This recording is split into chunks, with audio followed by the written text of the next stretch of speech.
H1 en scénographie et design d'espace a travaillé principalement depuis la conception de l'appel d'offres.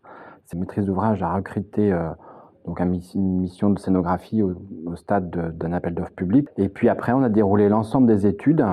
Donc il y a une esquisse, un avant-projet sommaire, un avant-projet définitif, la mission marché appel d'offres public qui recrute les entreprises, jusqu'au montage, où à ce jour, on est en train de faire le montage exactement pour la partie musée.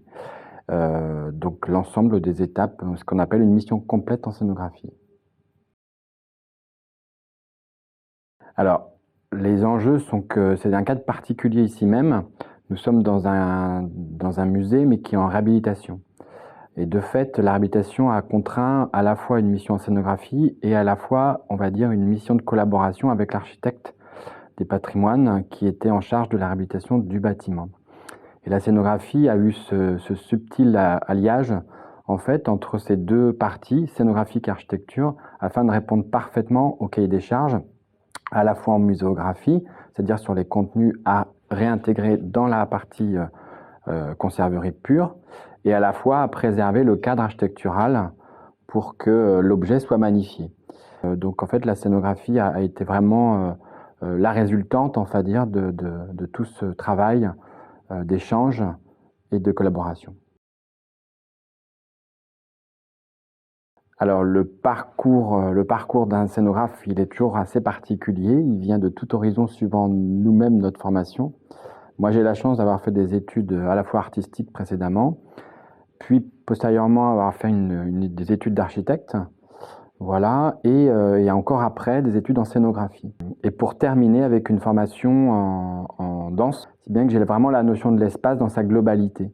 Et ça, c'est important parce que voilà, on fonctionne avec du réel, c'est-à-dire avec des vrais visiteurs.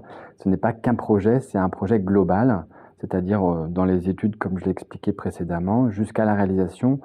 Et après, nous, on disparaît.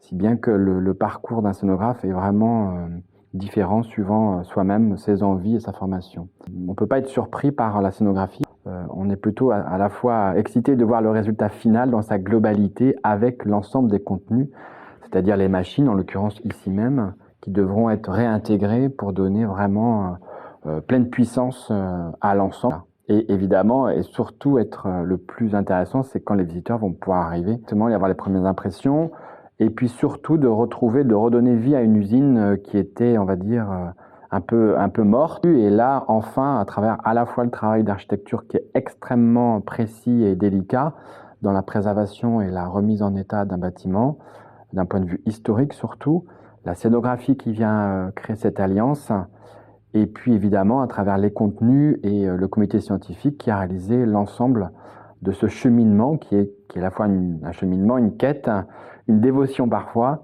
et, et avant tout un résultat qui est le plus important. Voilà.